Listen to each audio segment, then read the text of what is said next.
Hello students, इस video में हम unit some basic concept of chemistry के एनसीईआरटी न्यूमेरिकल सॉल्व करेंगे। स्टेटमेंट देखो क्या है। A solution is prepared by adding 2 gram of a substance A to 18 gram of water. Calculate the mass percent of the solute. यहाँ पर क्या बोला है कि कोई सब्सटेंस ए है, कितना है 2 ग्राम है, उसको ऐड किया गया किसमें 18 ग्राम वाटर में ऐड किया गया। तो ऐड करने से क्या वो एक सॉल्यूशन बन गया। ठीक है, यहाँ पर जो कोई सब्सटेंस ए है वो तो सोल्यूट है और वाटर क्या है, सोलवेंट है। तो सोल्यूट और सोलवेंट को जब हम मतलब आपस में मिक्स करते हैं तो क्या बनता है, सॉल्यूशन बनता है। तो एक सॉल्यूशन बन गया। फिर उसके बाद उन्होंने क्या पूछा है, calculate the mass percent of the solute. तो यहाँ पर पूछा है कि सॉल्यूशन में सोल्यूट की कितनी मास परसेंट है, परसेंटेज है, वो निकालनी है हमने। ठीक है, तो यहाँ पर हम लिख लेते हैं क्या क्या गिवन है हमारे पास। Mass of solute. सोल्यूट कौन है, यहाँ पर कोई सब्सटेंस ए है, मैं ए से डिनोट कर देती हूँ यहाँ पर। ठीक है, ये सोल्यूट है, इसका मास कितना है 2 ग्राम है। अब इस सब्सटेंस को 18 ग्राम वाटर में डिज़ोल्व किया गया। 2 ग्राम कोई सब्सटेंस है, उसको 18 ग्राम वाटर में डिज़ोल्व किया गया। ठीक है, तो वाटर क्या है यहाँ पर, देखो यहाँ पर वाटर क्या सोलवेंट है, और आपको पता है जो मैक्सिमम अमाउंट में होता है वो क्या होता है, सोलवेंट होता है, और जो मिनिमम अमाउंट में होता है वो क्या होता है, सोल्यूट होता है। तो यहाँ पर मैक्सिमम अमाउंट में क्या है, वाटर है, तो ये क्या होगा हमारे पास, सोलवेंट होगा। तो यहाँ पर लिख लेते हैं मास ऑफ सोलवेंट।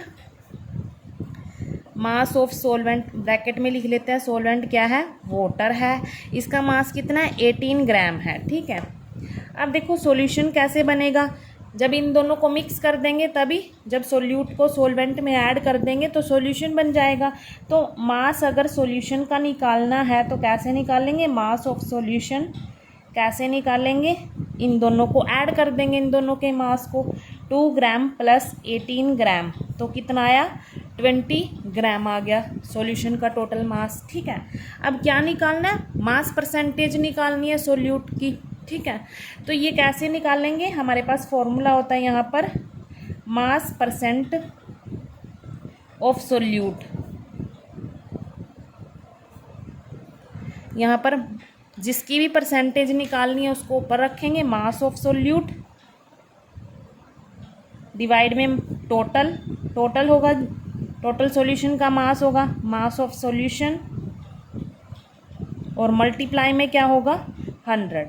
ये ऐसे ही निकालते हैं जैसे आपके एग्ज़ाम का रिज़ल्ट आता है ना, और आपको बोला गया है कि किसी भी एक सब्जेक्ट की परसेंटेज निकाल के दिखाओ। तो आप कैसे निकालते हैं, जिस भी सब्जेक्ट की आपको परसेंटेज निकालनी होती है उसके मार्क्स को ऊपर रखते हैं और डिवाइड में टोटल मार्क्स रखते हैं और उसको 100 से मल्टीप्लाई कर देते हैं ना, ऐसे ही निकालते हैं ना एक सब्जेक्ट की परसेंटेज। तो यहाँ पर भी ऐसे ही निकालेंगे हम। यहाँ पर हमारे पास 2 कंपोनेंट है, सोल्यूट और सोलवेंट।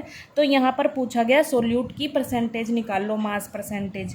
तो हमने सोल्यूट के मास को ऊपर रख दिया और डिवाइड में सॉल्यूशन का, मतलब टोटल जो मास है सॉल्यूशन का डिवाइड में वो होगा और मल्टीप्लाई क्या होगा 100 होगा। ठीक है, तो यहाँ पर मास ऑफ सोल्यूट क्या होगा 2 ग्राम, यहाँ पर गिवन है हमें 2 ग्राम।